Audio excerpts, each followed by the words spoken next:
merci à tous de participer. Je vais tout d'abord vous afficher si tout le monde est là. Alors moi j'ai très peu de retours. Au niveau technique, on est en train de régler un certain nombre de choses. J'ai très peu de retours. Je crois comprendre que vous m'entendez et que vous me voyez.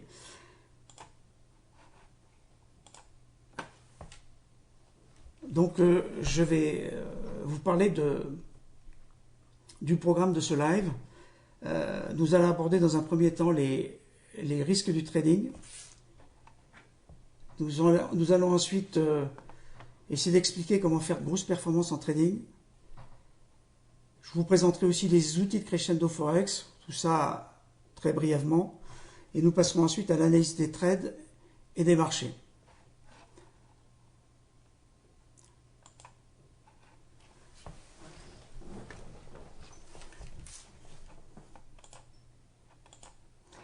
Alors, les risques du trading, vous les connaissez, puisqu'ils sont répétés à chaque disclaimer, à chaque session, par l'avertissement des risques liés au trading. Il s'agit d'un investissement à haut risque. Trader le Forex ou les CFD implique un niveau de risque élevé et peut ne pas être approprié, car vous pouvez subir des pertes supérieures à votre dépôt. Ça, c'est la définition juridique du risque en trading. Ce sont les choses qu'on répète inlassablement. Et je vais vous apporter peut-être une vision un peu différente de ces risques, moi juridiques, et vous parler de façon un peu moins formelle. La première question à se poser, c'est de savoir si le trading est une discipline risquée ou si c'est une discipline qui exige beaucoup de compétences. Moi, je pense pour la deuxième affirmation, il est évident que si on n'a aucune compétence sur le Forex en particulier, on se fait lessiver rapidement en 6 mois. Je vais vous raconter une anecdote récente. J'ai un de mes amis qui connaît très bien le monde financier, le monde bancaire, et qui a vu trader de nombreux traders. Et il avait l'impression de pouvoir se débrouiller parfaitement avec toutes les connaissances qu'il avait. Et je lui dis, écoute, ouvre un compte de trading, mets 10 000 € dans le compte, et puis tu vas voir ce que tu es capable de faire. En 3 jours, il a perdu le tiers de son compte. Alors, pourquoi il a perdu le tiers de son compte? Est-ce que c'est parce que la discipline est risquée, ou tout simplement parce qu'il n'avait pas l'habitude de trader, il n'avait pas une bonne gestion du risque? Parce qu'il ne suffit pas de définir une bonne orientation dans vos trades, il ne suffit pas de comprendre les rouages de l'économie, il ne suffit pas de maîtriser un certain nombre de choses, il est absolument essentiel de savoir gérer son risque. Nous allons en reparler. Vous savez, moi j'aime bien Crescendo parce que chez Crescendo, il y a une véritable transparence, il y a une espèce de culture de la vérité sur le trading, et je voudrais vous parler des statistiques des brokers, pour bien comprendre, pour bien définir ce risque. Alors j'ai eu accès à des statistiques qui ont été réalisées par un broker, que je ne vois plus aujourd'hui, mais qui, en étudiant tous ses clients, a découvert que 85% de ses clients perdaient de l'argent, 13% de ses clients survivaient en trading ou gagnaient un peu d'argent. Parmi les 13%, on avait toute une échelle de gains, toujours inférieure à 50%, et on avait 3% de clients qui gagnaient beaucoup, beaucoup d'argent. Donc c'est une répartition qui dépasse la loi des 80-20. Et je dois dire que ces statistiques m'ont beaucoup inspiré dans mon trading, parce que l'autre constat qu'il a fait, c'est que les gens, les 85% de particuliers qui perdaient de l'argent, étaient tous des traders qui tout d'abord jouaient à contre-tendance et avaient un management, un money management, donc une gestion du risque, absolument épouvantable. D'où la nécessité d'acquérir des compétences très fortes. Le deuxième constat, c'est que les gens qui gagnaient de l'argent en trading étaient plutôt des scalpers. Pour les 12% qui arrivaient à être gagnants, mais on se rend compte que le scalping a ses limites, et on peut fixer cette limite pour des très bons scalpers à 100% par an. Pourquoi? Parce que on a des entrées, on a des sorties, et à chaque fois qu'on entre et qu'on sort, on fait du risque. Et le risque, ça coûte des stop-loss, ça coûte des gains suffisants, ça coûte beaucoup de choses. Et dans les statistiques de ce broker, les 3% de gens qui faisaient de très, très grosses performances étaient tous des gens qui faisaient du swing trading dans des échelles de temps relativement élevées, en daily ou en base hebdomadaire, voire en mensuel, avec des temps de trading, de poursuite de trading parfois très longues, plusieurs semaines, plusieurs mois. Et ils étaient tous des trend followers, c'est-à-dire des gens qui suivaient les tendances et qui ne jouaient jamais à contre-tendance. J'ai donc orienté mon trading sur ce type de stratégie, en essayant de maîtriser au maximum mes risques, ce qui m'a permis de beaucoup progresser en trading. Alors c'est ce que je me propose de faire en vous apportant mon expérience de trader gagnant. Et je sais qu'en face de moi, parmi les gens qui se sont connectés, si on tient compte des statistiques qui doivent se reproduire à peu près de façon identique à peu près chez tous les traders, j'ai beaucoup de gens qui perdent et qui essayent de gagner, ce qui n'est pas facile. J'ai beaucoup de gens qui manquent de compétences. J'en ai d'autres qui sont insatisfaits de leur performance et qui aimeraient faire mieux. Et c'est ce à quoi on va s'atteler, ce à quoi c'est à ça qu'on va travailler. Alors, si vous voulez connaître vos compétences, si vous voulez connaître vos performances, il ne faut pas vous attacher aux derniers trades gagnants que vous avez pu faire, en oubliant les trades perdants. Il faut que vous vous attachiez à vos track records. Votre plateforme vous permet certainement de récupérer à la fois vos performances, capital au départ, capital à la fin de l'année, capital au bout de 3 ans. Et c'est ça qui va vous dire si vous tradez bien ou si vous avez besoin de beaucoup progresser.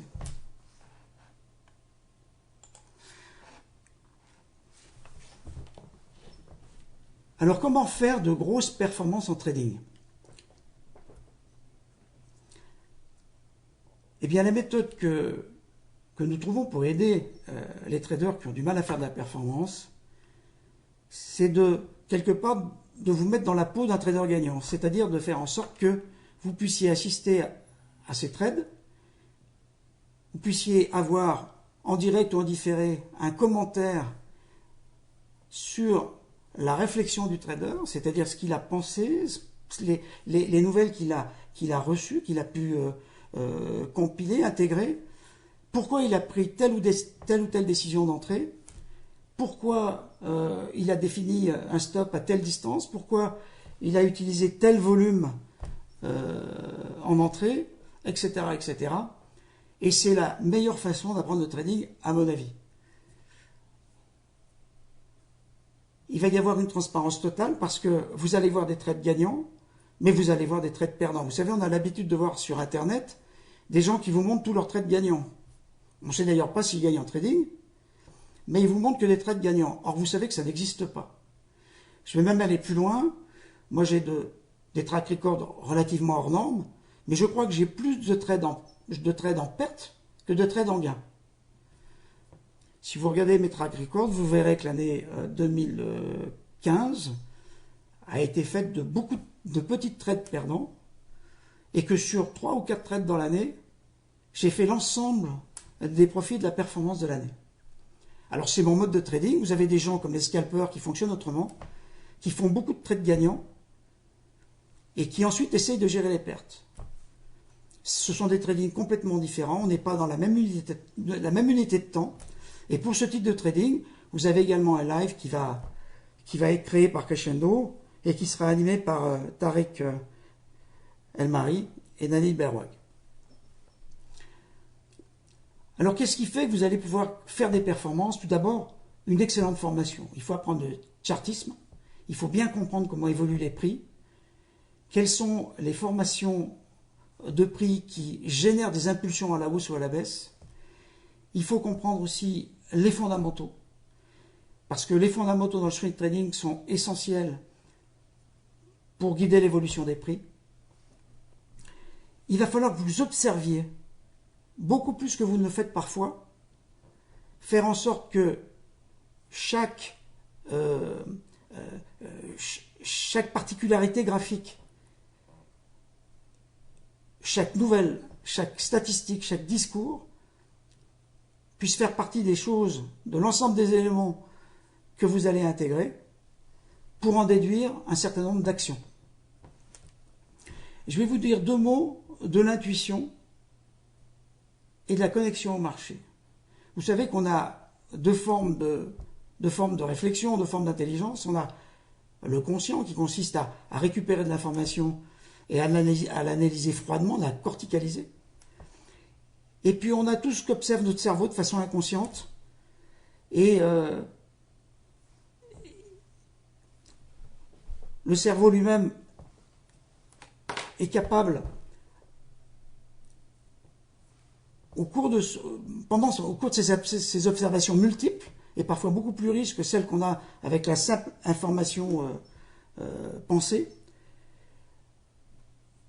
est capable de dire si on est en zone de confort ou pas. Moi, c'est une sensation que je recherche beaucoup, parce qu'après avoir analysé froidement le marché, j'essaye de savoir si je suis bien, si je suis dans une zone de confort. Et dans ces cas-là, on obtient chez le trader une véritable confiance dans la tendance suivie. Et croyez-moi, on fait beaucoup moins de bêtises. Donc cet état-là, cette intuition, cette connexion au marché, elle est absolument fondamentale. Et pour exemple, moi je vois actuellement, je suis en train de gérer beaucoup de nouveaux projets, je suis un peu moins connecté au marché, j'ai moins d'informations qui rentrent, et c'est un peu plus difficile pour moi de faire du trading performant. Ensuite, on va parler technique, le money management et la gestion du risque. C'est là surtout que les débutants pêchent, et je dirais même que les gens qui perdent pêchent. On ne peut pas perdre un tiers de son compte sur un trade, ou même sur 2 trades. C'est impossible. Si on fait ça, on a une gestion du risque qui est très mauvaise, et on ne se donne aucune chance. Imaginez, vous perdez 50% de votre compte au bout d'une semaine ou 2, c'est pas 50% de performance qu'il va falloir faire, mais 100%. Vous connaissez le principe. Il faut doubler le compte, et doubler le compte, c'est pas simple. Il faut, même quand on traite très bien, bénéficier d'une tendance favorable. Donc, c'est létal pour le compte, c'est létal pour le trading. Alors, tous ces sujets sont bien sûr abordés dans les formations au trading organisées par Crescendo. Si vous ne les maîtrisez pas, moi je vous conseille de suivre une formation. Et si vous ne voulez pas suivre une formation, formez-vous sur Internet, par la lecture de livres, mais il faut absolument que vous maîtrisiez ça. La deuxième condition de la performance, on en a parlé dans les statistiques du broker dont je vous ai parlé, c'est le fait de faire du swing, c'est-à-dire prendre des positions relativement prolongées, en ayant pour graphe directeur un graphe en bougie journalière ou en bougie hebdomadaire. Pourquoi? Parce qu'il est bien plus intéressant de prendre 500 pips ou 1000 pips sur un taux de change que d'en prendre 10. Et on le fait sans risque puisqu'on suit des tendances et qu'on ne sort pas et qu'on ne rentre pas. Le troisième point, c'est le suivi de tendance. N'essayez pas de lutter contre le marché. Quand le marché achète, achetez. Quand le marché vend, vendez. Si vous faites l'inverse, vous allez vous faire laminer. Dernier point, les conditions de marché. Vous savez que il est des périodes, je pense à 2014 pour EUSD, extrêmement favorables au trend following. C'est l'occasion pour des gens qui traitent de cette manière-là de multiplier leurs comptes. En revanche, sur les marchés qui, dans les échelles de temps journalières et hebdomadaires, sont relativement peu favorables car en range, à ce moment-là, moi je conseille de diminuer la taille des positions, voire plus, d'arrêter carrément de trader. Se mettre en pause en attendant une opportunité. Donc vous avez grossièrement tous les éléments qui font qu'on peut faire de bonnes performances en trading, et y déroger, c'est prendre beaucoup de risques et avoir très peu de perspectives de gain. En tout cas, c'est mon avis.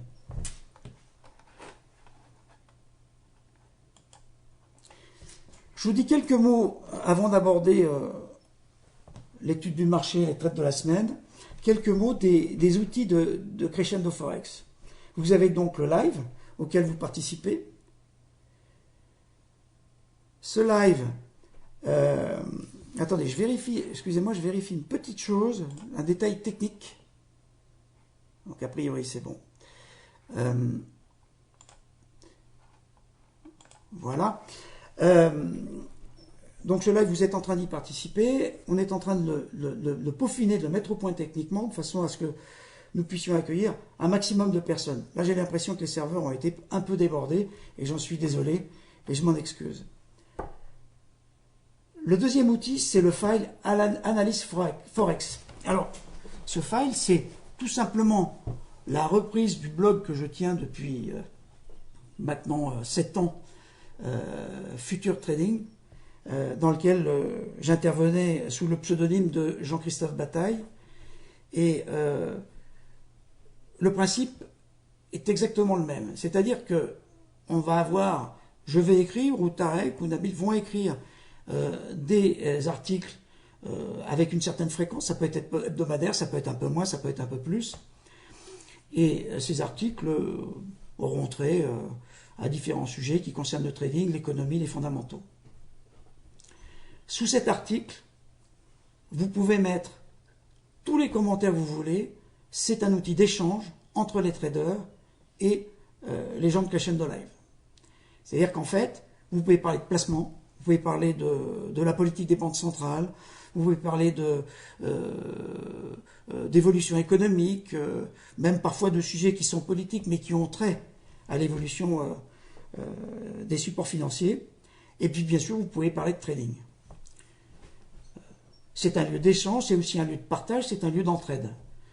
C'est-à-dire que ce qu'on a toujours essayé de faire sur le blog Future Trading, c'est d'abord d'avoir un très bon esprit, de courtoisie et de partage. C'est-à-dire qu'en gros, l'idée, c'est pas nécessairement essayer de se valoriser, comme on le voit de façon permanente sur les sites internet dédiés au trading, en montrant des trades gagnants et puis en omettant soigneusement de montrer ces trades perdants, mais de montrer et de dire, par exemple, quand on rentre dans un trade, essayer d'en discuter avec les autres, de leur demander leur avis, d'écouter leur esprit critique, parce qu'on est toujours plus intelligent à plusieurs tout seul, et puis aussi d'aider les gens qui ont moins de formation, moins de compétences, et qui n'hésitent pas à poser des questions sur différents sujets, de façon, eux aussi, à progresser dans la discipline.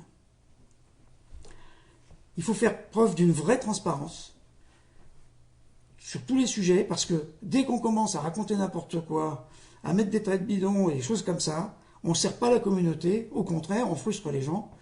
Je crois que cette transparence est absolument indispensable, et c'est un peu la marque de fabrique de mon ancien blog, et ça reste la marque de fabrique de Crescendo Forex. Cette transparence va aller loin, puisque je vais publier mon compte de trading, qui est mon nouveau compte entreprise, qui fait à peu près 100 000 €. Et ce compte-là, vous allez pouvoir le suivre dans son évolution. Vous allez suivre les trades que je vais mettre en place. Vous allez pouvoir avoir les commentaires en différé ou en direct, on verra, en fonction de l'actualité. En tout cas, sur le blog, on est toujours 24 heures sur 24 pour donner des signaux de trading. Et vous pourrez essayer de comprendre ce qui m'a poussé à rentrer dans telle ou telle position, à sortir, quels sont les fondamentaux qui sous-tendent l'entrée en trade. Et encore une fois, je crois que c'est une vraie façon de progresser parce que ça fait tout intervenir, tout ce qui fait gagner, tout ce qui fait perdre, les volumes,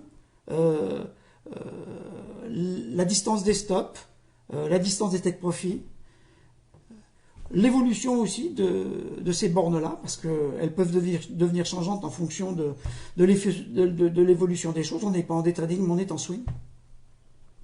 Et je pense que ce sera une manière très efficace de vous aider. Alors, moi, pour tout vous dire, un vrai problème, c'est que je n'ai pas de retour du tout sur le chat. Alors, je voulais faire une petite pause pour lire vos questions. Et pour l'instant, j'ai bonjour, bonjour, salut. Alors, je vais mettre en pause le live quelques secondes et essayer de voir où nous en sommes au niveau du chat et des serveurs.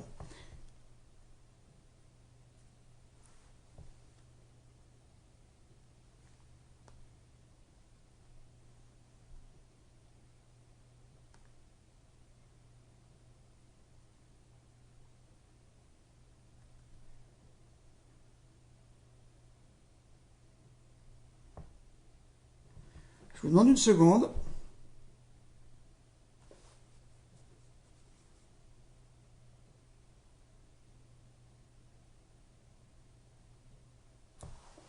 Allô? Oui, oui, donc j'ai Nabil au téléphone. Est-ce que on a des questions de chat? Moi, j'ai rien du tout, hein, j'ai pas de retour. Oui,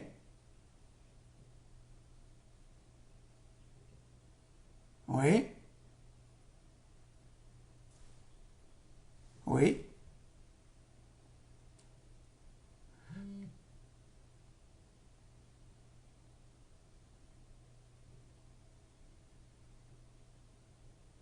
D'accord. Donc, et alors, on a quand même la connexion son et vidéo pour les participants ou pas? Alors, ceux qui sont connectés en tout, il y a des gens qui sont pas arrivés à se connecter parce que le serveur a sauté, c'est ça? D'accord. Donc, on mettra le live en différé sur la page d'accueil de Crescendo Live pour que tout le monde puisse le suivre. Ça marche. Donc, moi, je vais continuer. Du coup, je vais continuer par l'étude de l'analyse des marchés.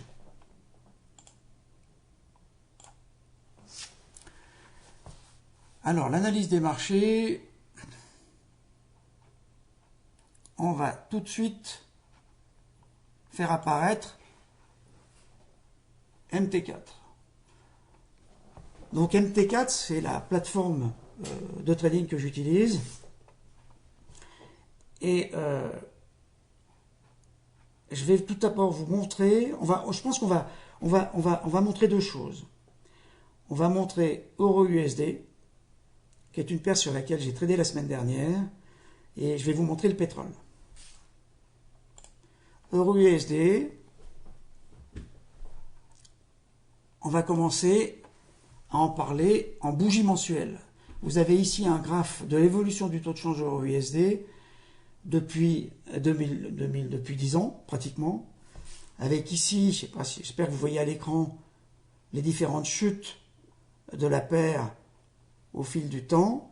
Et aujourd'hui, depuis un an, cet aspect en range, avec des hésitations fortes sur le marché, concernant la fixation des prix d'Euro-USD, avec une banque centrale européenne qui ne souhaite pas que le taux de change s'apprécie, et une banque centrale américaine qui ne souhaite pas non plus qu'il se renforce. Alors sur un plan graphique, vous pouvez noter que systématiquement, les prix ont été renvoyés vers le bas, ici, par une forte mèche vendeuse, pour ensuite redescendre vers 1,4, 1,450, 1,5 à chaque fois. Et on a dessiné ce qu'on appelle un rectangle de consolidation, ou un range, avec une première baisse, une remontée, une nouvelle baisse et une remontée. Alors ce qui se passe aujourd'hui, qui est d'ailleurs le reflet de l'hésitation des marchés, c'est cette bougie un peu plus haute, qui ne s'est pas traduite par une mèche vendeuse, mais qui s'est traduite par un franchissement, mais franchissement de cette ligne de tendance-là, alors je vais la dessiner ici, cette résistance-là, et avec un retour ici sur la résistance, ce qu'on appelle un pullback, et une remontée. Quand on regarde ce même graphique en bougie hebdomadaire, chaque bougie fait une semaine, vous voyez que les choses sont beaucoup moins nettes. C'est beaucoup moins net parce que si on doit tracer une ligne de résistance, on a plutôt tendance à la dessiner ici. Je ne sais pas si vous la voyez, ici. Et celle-ci, celle qui est en dessous. Alors je crois qu'il faut que vous mettiez quand même vos fenêtres en plein écran, autrement vous ne verrez pas. Donc évitez le chat pour l'instant et mettez-vous en plein écran. Voilà. On a une ligne ici en pointillé qui est une ligne de résistance qui, pour moi, n'a pour l'instant pas été franchie, quoi qu'en dise le graphe en bougie mensuelle. À tel point, c'est que mon raisonnement de la semaine dernière, c'était, alors c'est là qu'on va parler un petit peu de raisonnement de trading, c'était, vous savez que depuis 1 an, 2 ans, la théorie qui prévaut sur les marchés, sur le Forex, c'est la théorie de la divergence. C'est-à-dire que les États-Unis ont arrêté le quantitative easing, ont arrêté de desserrer leur politique monétaire et ont commencé progressivement à monter leurs taux, puisque la dernière hausse des taux date de décembre. Cette hausse des taux est vraiment très faible, puisque on a des hausses des taux à tout petits pas, puisque la Fed a très peur d'étouffer la croissance américaine qui dure déjà depuis maintenant 7 ou 8 ans, et les États-Unis sont quelque part un petit peu en fin de cycle de croissance, alors que l'Europe n'a pas encore redémarré et que la Chine est quelque part plantée au niveau économique. Donc toujours la même incertitude, la divergence se poursuit, la Fed monte progressivement ses taux, mais elle le fait tellement lentement qu'au final il n'y a pas de vraie divergence, puisque même si l'Europe rentre en taux d'intérêt réel négatif, le spread, la différence de taux, par exemple sur le 2 ans européen-américain, est pas très élevé, ne croît pas de façon considérable.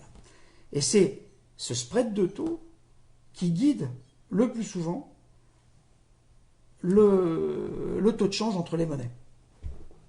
Donc cette hésitation se manifeste par, et on l'a vu ces derniers jours, on va regarder ici en bougie journalière et même en bougie 4 heures, par, regardez ma souris, ici une espèce de range qui a laissé la paire euro-USD évoluer autour de 1,1380 pendant plusieurs jours sans que la paire franchisse à la hausse ou franchisse à la baisse. Alors, moi, pourquoi j'ai décidé de shorter mercredi dernier? J'ai décidé de shorter déjà à cause de, je repasse en base hebdomadaire, je me dis que cette zone-là, cette zone de résistance va être très difficile à franchir. Pourquoi? Parce que on sait, par les carnets d'ordre, et les market makers le savent très bien, on a ici à 1,15 une armée de vendeurs qui sont toujours dans la théorie de la divergence, et vous regardez tous les commentaires des banques, on continue à avoir des Goldman Sachs, des Merrill Lynch, des tas d'acteurs du monde financier et des acteurs qui comptent beaucoup, qui pensent que la paire euro-USD va redescendre à 105 et peut-être à la parité. Pourquoi? Parce que la Banque Centrale Européenne va mettre énormément de temps à remonter ses taux, alors que l'Amérique va finir, bon an mal an, par y arriver. Alors moi j'apporte un petit bémol, c'est vous avez un certain nombre d'acteurs financiers qui, eux, ont une théorie différente. Pour ne pas les citer, l'équipe de la BNP qui pense que les États-Unis vont rentrer en récession soit au 2e semestre 2016, soit Philippe Wechter de Natixis, qui lui est très pessimiste aussi sur... en tout cas, si ce n'est pas une récession, c'est un fort ralentissement de l'économie américaine, donc ce qui invaliderait finalement l'hypothèse d'une divergence des politiques monétaires entre l'Europe et les États-Unis. Donc j'ai sorti sur ces fondamentaux-là, en me disant que de toute façon, on ne passerait pas cette barrière des 1.15 et que c'était un point assez intéressant parce que si on short ici en haut de range en hebdomadaire, on a des chances de redescendre assez bas. Alors, où est-ce qu'on peut redescendre? Bon, on peut redescendre déjà ici. Tout simplement parce que c'est une zone de résistance, vous voyez, qui a été touchée plusieurs fois, ici, de résistance de support, pardon, qui a été touchée ici, qui a été touchée là, qui a été touchée là, qui a été retouchée là. Et cette zone de support est censée arrêter les prix, freiner les prix, tout temporairement. Ça signifie que vous avez là des acheteurs qui sont prêts à faire remonter la paire euro-USD.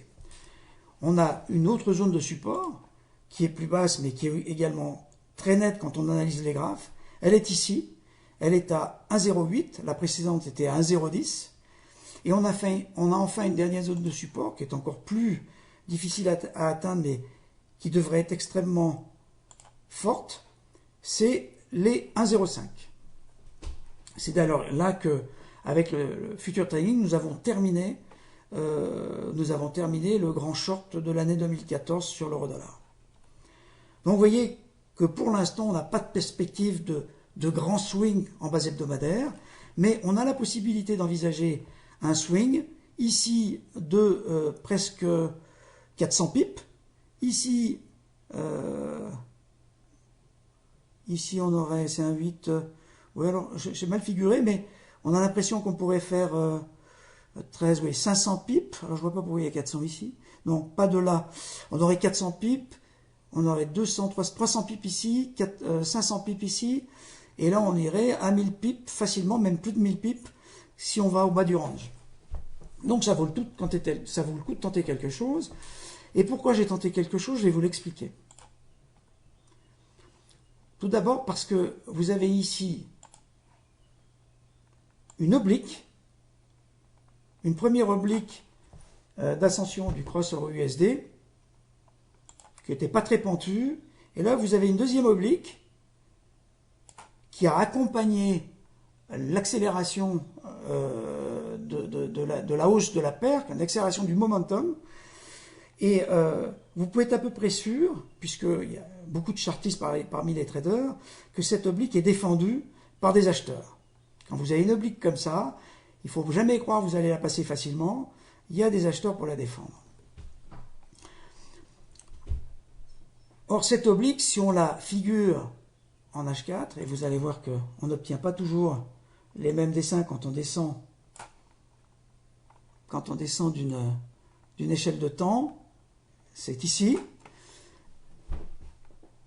Non, c'est pas celle-là du tout. Attendez, je vous dis une bêtise, une grosse bêtise. C'est celle-là qui est intéressante. C'est celle-là. Parce que celle-ci, c'est un spike, c'est vraiment quelque chose qui n'a pas de vraie signification, mais qui prouve que les acheteurs sont très présents. Donc c'est celle-ci qui est intéressante. Voilà. Et on a donc franchi ce jour-là, c'était mercredi dernier, cette oblique. Alors pourquoi j'ai shorté, je vais vous dire. Tout simplement parce que si je mets un indicateur dont je me sers beaucoup, qui est le RSI, c'est pratiquement le seul dont je me sers.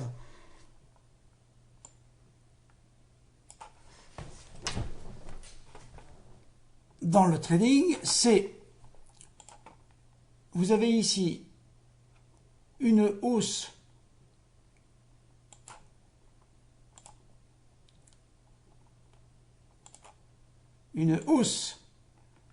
assez linéaire des différents sommets sur lesquels les vendeurs se sont appuyés pour faire refluer les cours, et vous avez ici une perte de momentum entre ces trois sommets, c'est-à-dire qu'en fait, vous avez une divergence baissière directe. Alors ces divergences qui, lorsqu'on travaille en base 4 heures ou en base journalière, sont très importantes parce qu'elles ont souvent beaucoup plus de valeur qu'en échelle de temps courte. Donc, au passage de cette ligne-là, fort de cette divergence baissière, et puis d'un autre point qu'on voit ici en D1, on avait l'impression qu'on inscrivait un top, ici un nouveau bottom, ici un nouveau top, et donc on faisait en quelque sorte un double top avec franchissement ici de la ligne de coup. Et si on considère que cette partie-là n'est pas un double top mais un range, on a exactement le même raisonnement. On a ici un support et fait très important en trading et que vous devez vraiment prendre en compte. Vous avez le croisement ici d'un support oblique et le croisement ici d'un support horizontal. Or, quand vous avez un support oblique, vous avez des acheteurs qui défendent le support. Quand vous avez un support horizontal, vous avez des acheteurs qui défendent le support horizontal. Donc, vous allez en ce point multiplier le nombre d'acheteurs qui défendent le support. Donc, si vous le franchissez, c'est que les acheteurs démissionnent, refluent sous la force des vendeurs, et c'est baissier. Donc, ça vous explique pourquoi j'ai shorté mercredi dernier. J'ai shorté ici.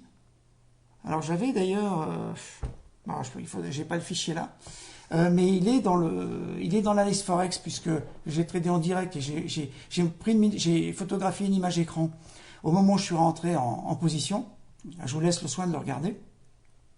Et on a fait un trade de, si on veut le mesurer, qui est descendu jusqu'à 129 pips à peu près, ce qui n'est pas rien, et qui ensuite s'est stabilisé à peu près ici. Donc là, je suis en unité de temps plus faible, en bougie 1 heure, qui s'est stabilisé ici. Et à ce moment-là, nous avons eu la publication de l'indice des prix à la consommation américain. C'était jeudi. Et les prix ont brutalement grimpé. Et pour ne rien vous cacher, je suis sorti. Je suis sorti de toutes mes positions parce que j'avais pyramidé, j'avais renforcé mon trade ici, je l'avais renforcé un peu ici. Là, je suis sorti en stop 0 et j'ai pris mes gains. J'ai pris mes gains parce que je n'avais pas une grande certitude sur la force de cette tendance et surtout, j'ai été très déçu par la statistique américaine que j'attendais de meilleure qualité. Qu'est-ce que j'ai fait ensuite? J'ai pris une nouvelle position ici, quand j'ai vu que les vendeurs restaient très forts, et qu'on revenait ici sur la ligne, et j'ai pris une position par ici, j'en ai pris même une autre par là, et je l'ai fait tout simplement parce que on avait une autre figure chartiste qui m'intéressait beaucoup, c'est celle-ci. On avait ici un triangle baissier, qui est un triangle de continuation de tendance, c'est-à-dire que, on va pas faire comme ça. Alors ça parle beaucoup aux traders qui ont l'habitude. Un triangle descendant, c'est un triangle baissier, c'est une figure chartiste baissière, parce que les vendeurs vendent de plus en plus bas et finissent par déborder les acheteurs. Et ce qui s'est passé, moi j'étais en position là, ce qui s'est passé c'est que à ce moment-là, en début de matinée, la banque Barclays, c'est pour ça qu'il faut vraiment être connecté, la banque Barclays a fait passer un mot dans la communauté financière, disant que les statistiques de l'après-midi allaient être mauvaises. En particulier, l'indice des consommateurs du Michigan. C'est un indice qui est très suivi et la paire USD a commencé à monter. Moi, je suis resté en trade. Avec un stop à 41 pips, donc à peu près par là, et mon stop a sauté ici, sous le coup de la hausse des prix. Vous voyez que avoir un stop, ça peut servir, puisque le cross depuis a continué à consolider. En plus, il consolide en rounding bottom, avec une tendance à l'aplatissement des prix. Moi, je ne suis pas du tout certain que ce soit haussier. Cette ligne que vous voyez ici, qui est celle que j'avais dessinée pour figurer le bas du range, est pour l'instant pas franchie. Et vous voyez qu'en unité de temps plus courte, elle a été touchée 2 fois, pour l'instant elle n'est pas franchie. Donc voilà un peu comment je raisonne, mais pour moi pour l'instant l'incertitude reste grande et je ne rentre pas en trade sur cette configuration-là. Ce qu'on peut faire éventuellement, c'est se dire qu'ici, on a une oblique, et si elle est franchie à la baisse, ça sera le signe que les acheteurs démissionnent ou s'affaiblissent et que les vendeurs reprennent la main. Vous notez au passage que le SSB, qui est la base du Kumo, qui est une moyenne mobile que j'utilise moi beaucoup, retrace ici vers le haut, un grand creux, un grand golfe, et que les prix ont tendance à s'enfourner dedans. Il est très intéressant de savoir si le Kumo va être traversé ou pas par le taux de change euro-USD. C'est un indicateur fort de reprise de tendance haussière. Donc pour l'instant, on est en attente et on ne bouge surtout pas. Et d'ailleurs, le conseil qu'on peut donner aux traders débutants, ne rentrez pas sans arrêt. Attendez une configuration favorable, rentrez quand vous êtes sûr d'avoir des perspectives de profit. Si ça n'est pas le cas, vous ne rentrez pas.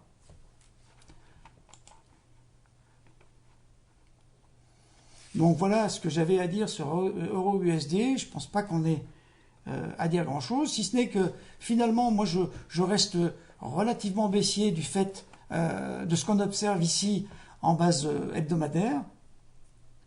Et finalement, tant qu'on n'a pas franchi, on risque de descendre. Et on risque de descendre d'ailleurs, vous voyez, le long du Kumo ici, qui est une résistance mobile, une MM mobile, qui est une résistance mobile assez puissante dans tout ce que j'ai pu observer depuis des années que je fais du trading.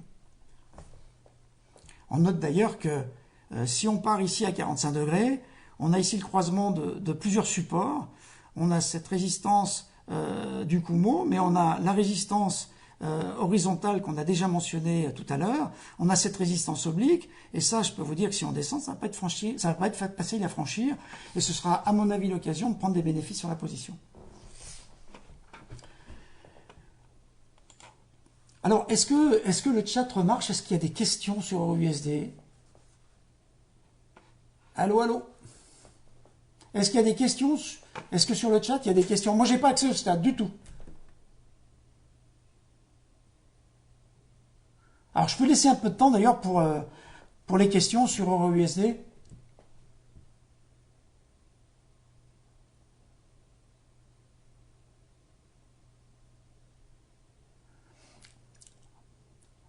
Alors, je vais attendre 1 ou 2 minutes, déjà pour que vous ayez le temps de réfléchir aux questions que vous souhaitez poser sur cette paire-là, et en même temps pour qu'on... Ah, alors, il y a une première question, c'est pourquoi absence des lignes Kijun et Tenkan? Alors, un mot d'explication, dans le système Ishimoku, on a des tas de lignes, Kijun, Tenkan, on a la lagging span, on a un certain nombre de lignes. C'est un système qui a été créé par un japonais il y a de nombreuses années. Moi, je l'ai beaucoup exploré, ce système. J'avoue que le seul indicateur et la seule moyenne mobile qui m'intéresse vraiment, c'est le nuage, ou Kumo, avec ses deux bandes, SSA et SSB, tout simplement parce qu'il résume un peu toutes les moyennes mobiles qu'on peut imaginer sur une tendance.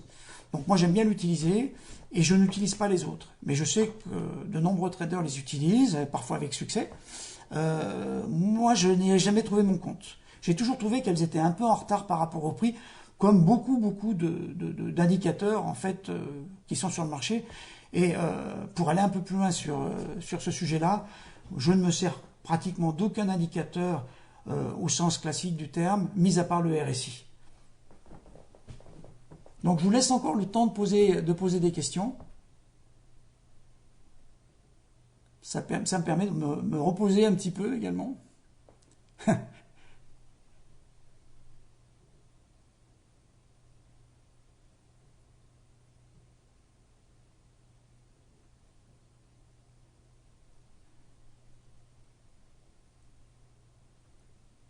Ah, il faut que le temps que les questions arrivent.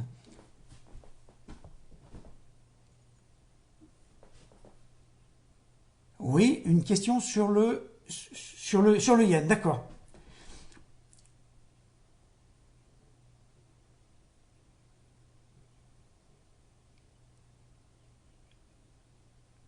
Alors, d'accord. La question porte sur le yen, la monnaie japonaise, et la question est, est-ce que le yen peut atteindre la target de 100 pour le taux de change USD-yen dans la situation d'aversion risque que nous connaissons et qui, vous le savez, est propice à la montée du yen, qui est une valeur refuge. Je vais faire une réponse un peu laconique. Je ne le sais pas. Pourquoi? Parce que je suis toujours très pragmatique en trading et on va définir une orientation. Et d'ailleurs, je fais ça pour mes stops. Je fais partie des gens qui bougent leurs stops pendant le swing parce que on apprend des tas de choses au fil du temps. Et comme on se positionne pour parfois plusieurs semaines, voire plusieurs mois, vous imaginez bien que les conditions de trading ne sont pas les mêmes maintenant que dans quelques semaines. Alors, est-ce qu'on peut aller atteindre 100? Moi, je ferai une simple réflexion. C'est que la Banque du Japon s'est exprimée là-dessus et a bien fait savoir qu'en dessous de 105 au niveau du taux de change USD-Yen, le taux de change pénalisait le Japon, l'économie japonaise, et que la Banque du Japon se réservait le droit d'agir. Alors, c'est là toute l'incertitude du trading, parce que vous avez pu remarquer que le Japon a déjà desserré largement sa politique monétaire, en particulier récemment, et que ça n'a pas eu d'effet sur la force du yen, tout simplement parce que le yen étant une valeur refuge, le yen a continué à monter.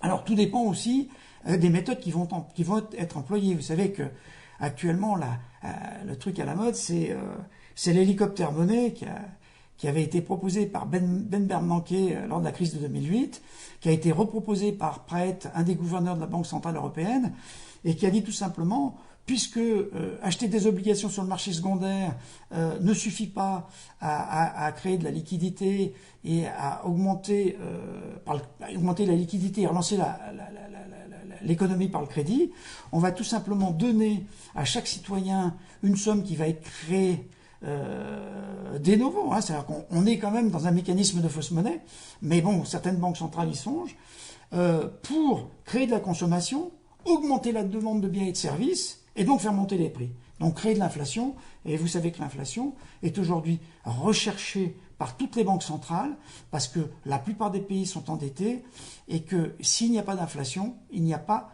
de dilution des dettes dans la dépréciation monétaire, et donc il y a une aggravation, ou en tout cas une stabilisation des dettes à un niveau qui commence à devenir difficilement supportable. Voilà, Nabil, est-ce qu'il y a d'autres questions?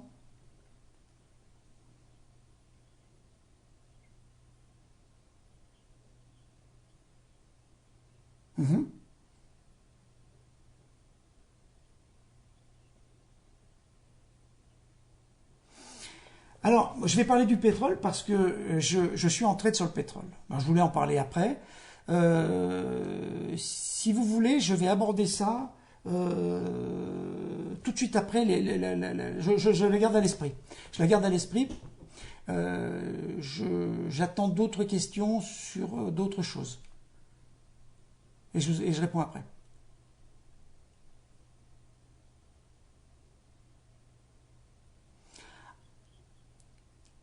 Ah, alors, faut-il se positionner sur le GBP dans l'incertitude du Brexit?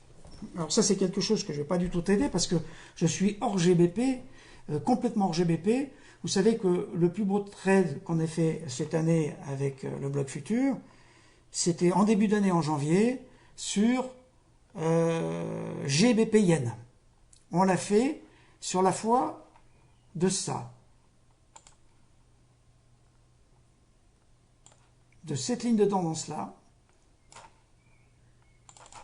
qui supportait tous les prix. Elle a été touchée 4 fois depuis des mois, des semaines et des semaines, et des mois, puisqu'elle datait d'octobre 2013. Et quand on a franchi cette ligne, eh bien c'est tout simplement que les acheteurs ne la défendaient plus et que les vendeurs prenaient la main.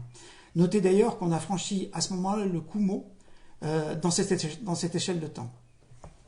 Alors on a franchi pourquoi? Parce que le Brexit est venu sur le devant de la scène et on a commencé à s'inquiéter du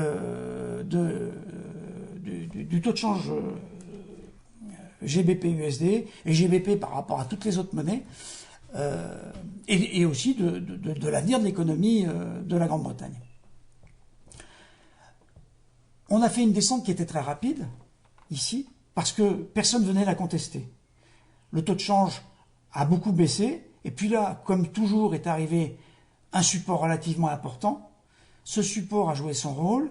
Les acheteurs se sont dit, ça c'est baissé, il y a de l'argent à gagner, puisqu'on est dans la spéculation, en achetant la livre sterling. Et on a fait un petit pic ici, qui a touché une résistance. Alors, vous savez, les résistances, c'est pas un vain mot. Vous remarquez que si je la trace, cette résistance-là a servi, c'était un ancien support, a servi de résistance à la montée des prix. Donc, tenez toujours compte des supports et des résistances parce qu'ils ont une vraie valeur. Ensuite, on a continué à descendre selon une oblique qui se situe ici. Et voilà où on en est. Si on se met en ambiance daily, chaque bougie fait une journée, on est là.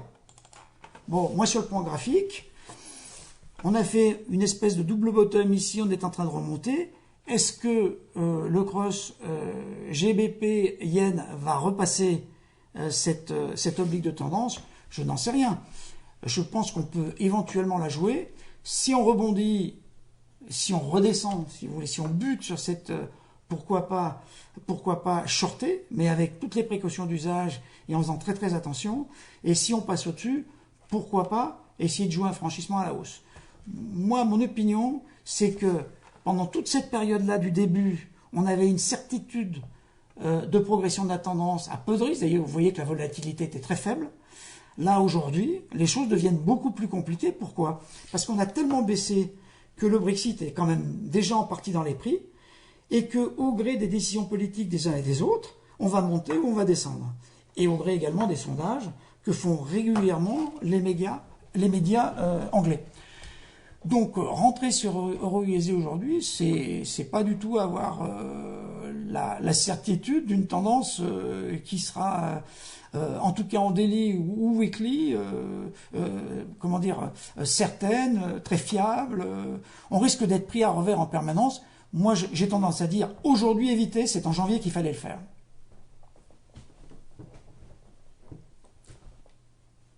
Est-ce qu'il y a d'autres questions? Oui. Donc, alors, le pétrole, alors, on va parler du CAD, mais j'en parlerai avec le pétrole. Je vais en parler avec le pétrole, mais je vais quand même parler du CAD. Vous voyez, comme le CAD a fait un peu la même chose, c'est des schémas qui se reproduisent. Vous prenez une oblique ici, le CAD a suivi cette oblique, a rebondi, et ensuite a créé ici une nouvelle oblique avec une augmentation de la pente et du momentum. Ensuite, il est redescendu, il a perdu de sa puissance, la hausse a perdu de sa puissance, on est passé sous cette ligne-là, on a fait un pullback, on est reparti à la baisse et depuis on ne fait que baisser.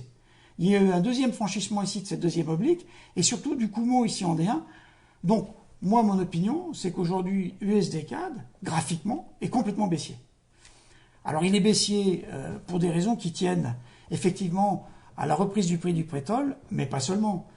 Vous savez que le Canada est un pays très bien géré, qui a très peu de dettes, et qui aujourd'hui n'a pas besoin de desserrer sa politique monétaire pour relancer son économie, puisque son endettement faible lui permet de faire une relance par le budget, et c'est d'ailleurs ce qu'a fait le président récemment élu. Donc le CAD bénéficie de beaucoup de choses.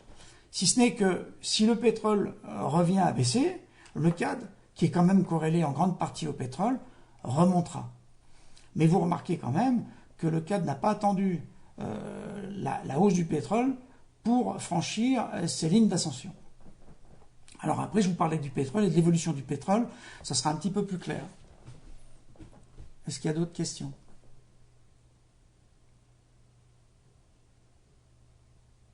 Pourquoi le trade euro-USD n'est pas sur le compte?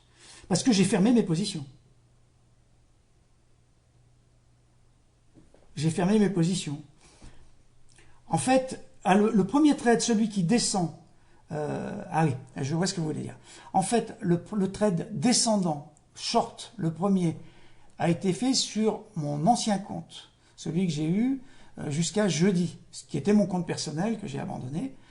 Et le trade haussier sur USD, lui, il figure, puisqu'il m'a coûté pratiquement 1,5% de mon compte. Et là, je peux vous parler de money management. Ne dépassez jamais 3% de perte de l'ensemble de votre... Et quelles que soient les convictions sur la tendance, sur le trade, du capital dont vous disposez. Faites toujours ça, parce qu'après, vous allez le regretter amèrement. Un trade perdu, c'est un trade perdu, c'est pas un problème. Des trades, on en perd sans arrêt. Moi, j'en perds sans arrêt. Ça ne me gêne pas de prendre des pertes. Pas du tout. L'important, c'est que quand une tendance démarre, après en avoir testé beaucoup, je puisse en profiter jusqu'au bout. Et pour vous dire un peu le style de trading que je pratique, je prends très rarement de petits profits. Ou alors c'est que je crois plus du tout en la tendance.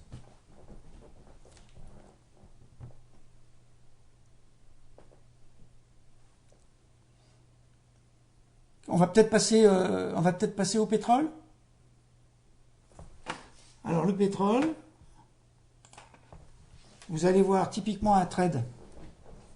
Alors je ne l'ai pas suivi pour l'instant, je ne l'ai pas suivi depuis tout à l'heure. Voilà. Donc, le pétrole m'intéresse pourquoi? Le pétrole m'intéresse pour ça. On va redescendre ici. On va redescendre ici. Un RSI. Le pétrole m'intéresse parce que vous avez ici une hausse au niveau des sommets. C'est-à-dire qu'on fait quelque part un double top avec un sommet plus haut. Et là, vous avez évidemment une baisse du momentum que vous visualisez bien ici. On a encore une divergence baissière sur le VTI. Ça, c'est pétrole brut américain. C'est celui que je trade en particulier. Il faut savoir d'ailleurs qu'en dehors des paires Forex, je trade l'or, le pétrole, et puis c'est à peu près tout. Je trade pratiquement pas les indices. Donc une divergence baissière qui s'est traduite d'ailleurs par une baisse, mais là on a des perturbations, si vous voulez, dans l'analyse graphique, qui sont liées tout simplement à Doha. Alors, moi j'avais très envie de rentrer short sur le pétrole après Doha, si Doha était un échec. Je voulais absolument pas rentrer avant Doha. Pourquoi? Parce que vous savez que quand on a une nouvelle de cette importance, on peut avoir un gap très important. Ce gap aurait été à la hausse. Et là, vous pouvez avoir tous les stops que vous voulez. Vous allez subir un slippage énorme et vous n'aurez jamais le prix demandé par votre stop et vous risquez de perdre une dizaine de dollars ou peu importe, mais on peut avoir facilement 8 ou 10 dollars de différence sur une news comme ça. Donc je suis rentré après, je vais vous montrer comment. Je suis rentré après le gap, ici, le soir, le dimanche soir, ici short. Alors vous voyez que je ne vous cache rien parce que, on va être un peu plus... parce que j'ai toujours des trades avec du flottant négatif. Je suis rentré ici. Pourquoi? Parce que très souvent, je rentre avec les vendeurs et je vends avec les vendeurs et j'achète avec les acheteurs. Là, il y avait beaucoup d'acheteurs et j'ai pensé, imaginé que les acheteurs allaient continuer ici à descendre. Et je me mets dans ces cas-là assez rapidement en stop 0 avec un stop qui est à la limite de l'entrée. Et là, je n'en ai pas eu le temps. Alors, c'est vraiment le trade qui ne va pas dans le sens que j'ai voulu. Mais on n'avait pas, bien sûr, tout ça à ce moment-là. Je me suis demandé ce que j'allais faire. Alors ça, c'est les raisonnements de trader. Je me suis dit, soit je sors et je prends tout de suite une petite perte, soit je laisse sa chance au trade. J'ai laissé sa chance au trade, puisque sur des fondamentaux, tout simplement, l'ensemble des participants à la réunion de Doha étaient venus plein d'espoir. Ces espoirs ont été lourdement déçus à la fois par l'attitude de l'Iran, mais surtout de l'Arabie Saoudite, puisqu'on peut admettre que l'Iran puisse augmenter sa production de pétrole dans la mesure où elle les a fait baisser drastiquement à cause de l'embargo économique. Et on a l'impression que l'Arabie Saoudite joue cavalier seul, cherche à préserver ses parts de marché. Elle le fait d'ailleurs avec des coûts de production qui sont très bas, beaucoup plus bas que ceux de ses voisins.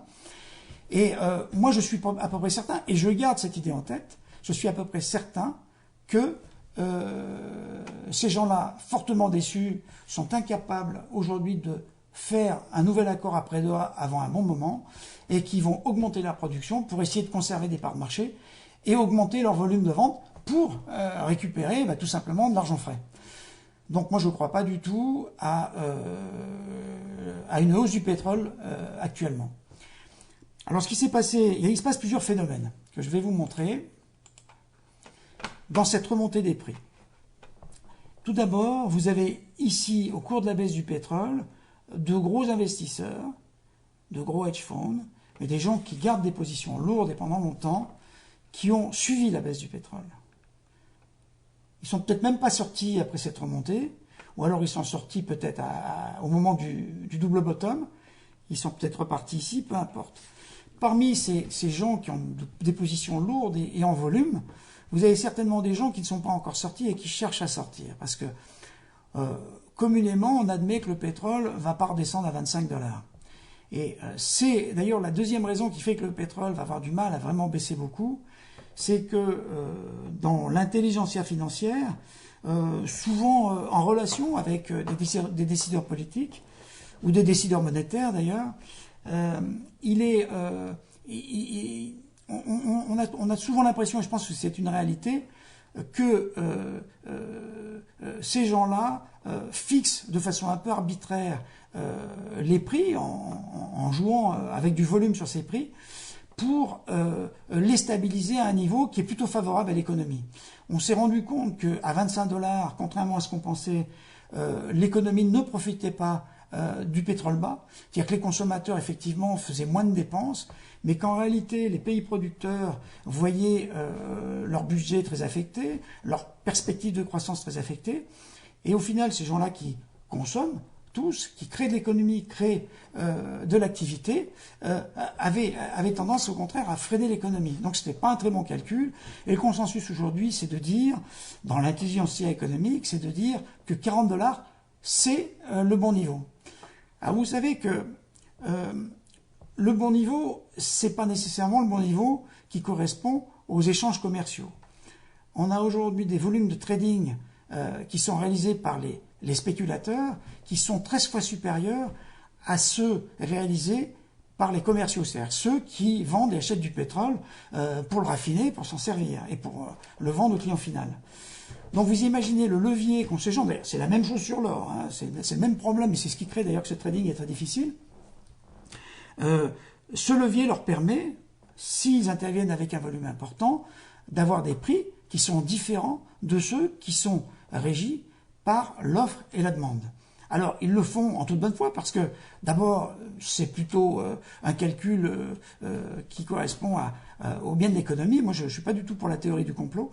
Et d'autre part, parce qu'ils le font parce que souvent ils anticipent à 2-3 mois un niveau de prix plus élevé ou plus bas. Donc, en ce moment, on est sur une valorisation de 40 €, et vous voyez qu'on est à 40-42. Toujours est-il que moi, graphiquement, j'ai une divergence. Je ne dis pas que tout est dans les prix, mais souvent. J'ai une divergence baissière sur ce double top. Alors, on monte pour une troisième raison, c'est que le Koweït est en train de subir une grève des ouvriers de la production dans le secteur pétrolier, et que cette grève pénalise très fortement la production du Koweït, puisqu'ils ont une chute de 60%, ce qui sur le marché n'est pas du tout négligeable, au contraire, et fait que, pour le coup, les commerciaux bénéficient ou souffrent, peu importe, d'un prix plus élevé. Alors, moi je suis resté en trade le lendemain, parce que le lendemain, je me suis retrouvé ici, par ici. Alors j'avais deux solutions. Soit encaisser 700 ou 800 € de perte, soit mettre un stop à un endroit où je pense que le pétrole n'ira pas, ou a très peu de chances d'aller. Alors ça, c'est une autre particularité du trading que je pratique. Je dis qu'un stop est bien placé quand on ne peut pas y aller. Parce qu'à chaque fois qu'on prend un stop loss, on prend une perte. S'il n'y a pas de stop, s'il n'y a pas de stop loss, il n'y a pas de perte. Alors le risque, bien sûr, c'est de prendre un gros stop loss. Mais si ce gros stop loss ne dépasse pas 3% de votre portefeuille ou de votre compte, finalement, vous êtes relativement en sécurité. Alors, c'est ce que j'ai fait. C'est ce que j'ai fait parce que pour aller plus loin dans l'analyse graphique, moi j'ai ici des lignes de tendance qui étaient assez fortes, hein, avec une belle accélération. On va déjà voir, on a déjà franchi celle-là, on va voir si on franchit celle-là. Et puis j'ai autre chose. J'ai autre chose dans un time frame beaucoup plus élevé. J'ai ça. Voilà, là je suis en bougie journalière. Et je vais tracer une droite. Vous connaissez, j'imagine, tout ce chartisme. Voilà comment évoluent les prix, sur quoi ils se sont arrêtés. Et voilà sur quelle ligne ils ont été achetés. Alors ça, c'est ce qu'on appelle en chartisme un biseau ascendant. Ce biseau ascendant, il va vous donner une baisse des prix relativement conséquente, soit là, soit beaucoup plus bas, si cette oblique est franchie. Pour tout vous dire, c'est ce que j'espérais ici. La nuit n'ayant pas porté conseil, je n'ai pas pu avoir ce franchissement et il était un peu trop tard pour en sortir. Je reste quand même dans ce trade parce qu'il est possible qu'on monte jusque-là. Ce n'est pas quelque chose que j'exclus. Donc je vais avoir un flottant négatif qui peut être relativement important, mais tout à fait supportable pour mon compte. Et il est possible également qu'on redescende. Le seul frein à ça, c'est qu'on arrive quand même assez loin dans le biseau. Dans les figures chartistes, il faut se méfier de ça parce que la réalisation de la figure, elle se fait suffisamment tôt ou alors elle se fait jamais. Alors on verra parce que là on a quand même ici des lignes, vous voyez, des lignes, une oblique qui peut repousser les prix. Je verrai si je poursuis ce trade ou pas. En tout cas, actuellement, je suis en flottant négatif et je l'assume parfaitement. Et je crois qu'il faut éviter quand on fait comme ça quand on monte du trading et quand on est un trader gagnant en particulier, de sélectionner tous les trades où on est gagnant, parce que c'est pas vrai. Et vous savez pertinemment que tout le monde fait des trades perdants, et c'est bien d'analyser les trades perdants, et je vais même plus loin, on apprend beaucoup plus avec les trades perdants qu'avec les trades gagnants. Donc nous verrons bien comment évolue le VTI. Moi, ma certitude, c'est que si les mouvements de grève cessent au Koweït, on va avoir une afflux de pétrole sur le marché. Je ne sais pas comment on va pouvoir laisser les prix du pétrole au-dessus de 42, alors qu'à 42, on n'avait pas encore les résultats de Doha. Donc il y a quand même une espèce de logique dans tout ça. Et cette logique, c'est souvent du bon sens. Si elle n'est pas respectée, c'est qu'un événement intercurrent, et bien à ce moment-là, c'est un aléa et on l'admet, on prend ses pertes. Voilà un peu ma philosophie de trading. On est encore une fois en swing pour plusieurs jours, peut-être plusieurs semaines, on verra. Alors le petit défaut de ces swings prolongés, c'est le rollover, c'est le prix du swing overnight. Alors bon là on a des renouvellements de CFD, puisqu'on est en CFD. Sur les pertes de devises, on a un rollover tous les jours, qui peut d'ailleurs être positif, ce qui permet de faire du carry trade sur les devises. C'est parfois très intéressant. Donc, pour répondre à la question, c'était une question sur le CAD. On avait une question sur le pétrole. Non, sur le CAD, jusqu'où on irait? Non, je me souviens plus. Bill, est-ce que tu as la question? Une question que moi je la vois pas. Hein. Je vois rien sur mon.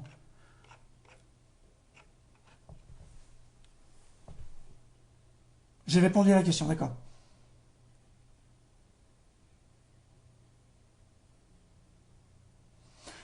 Ah, est-ce que cette grève au Koweït a été organisée par le Koweït pour faire monter artificiellement les prix? C'est le sens de la question. Alors écoutez, moi je vous cache pas que j'ai un vrai problème avec ces monarchies.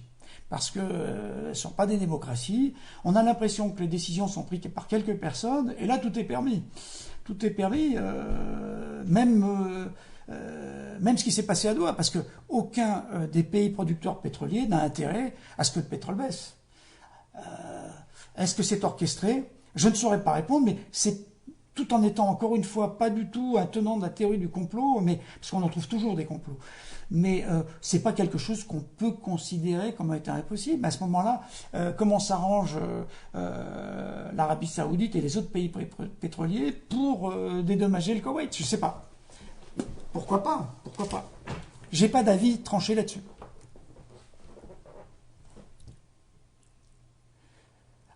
Alors, la question c'est tradez-vous uniquement avec Ishimoku? Alors, j'utilise très peu d'indicateurs, très peu. En fait, j'essaye toujours de lire les prix. De toute façon, je n'y crois pas. Les deux seuls que j'utilise, je les utilise parce que je pense qu'ils sont en avance sur les prix. Les autres, je suis jamais arrivé à trouver, à leur trouver une vertu, c'est de me renseigner. Une divergence sur les RSI, c'est en avance sur les prix. Le Kumo, c'est un support, une résistance qui, vous regarderez les différents graphes que vous avez en Ishimoku, qui souvent rejettent les prix. Surtout quand il a été respecté longtemps sur une tendance. C'est absolument... moi, je peux pas trader sans. Donc, vous le verrez toujours sur mes graphes. Et je vire d'ailleurs tout ce qui, à mon avis, ne sert à rien dans Ishimoku. Pour moi, en tout cas, hein, je respecte tout à fait ceux qui servent des autres moyennes mobiles. Mais pour moi, le Kumo, c'est le seul qui soit véritablement intéressant. En plus, quand on est dans le Kumo, on rentre dans une incertitude dans laquelle, en général, il faut éviter de trop agir.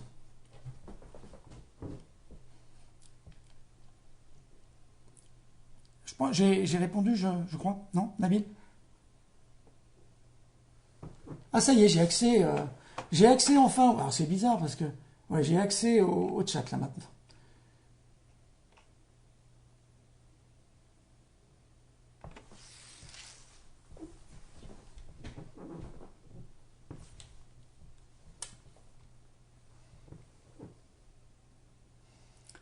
Donc, si vous avez encore des questions, c'est le moment. Sinon, moi, je vais clore le live. Et puis vous donner rendez-vous probablement dans une semaine. On va essayer de programmer ça. Le live est un outil récapitulatif des différents trades. Alors, si effectivement j'ai une paire de devises qui me paraît potentiellement intéressante à trader, je n'hésiterai pas à la mentionner et à expliquer aussi, de la même manière que je viens de le faire aujourd'hui, d'expliquer pourquoi je décide d'entrer ou de prévoir de rentrer sur telle ou telle devise, short ou long. Moi, il me reste à vous remercier d'avoir été présent, de nous excuser encore pour tous les petits problèmes techniques qu'on doit manifestement régler, en particulier lorsqu'il y a beaucoup d'affluence sur le live. Vous avez, et je vous en remercie, fait exploser les serveurs, mais ça fait toujours plaisir. Et nous essaierons d'avoir une capacité d'accueil plus importante. Merci encore à tous et à bientôt.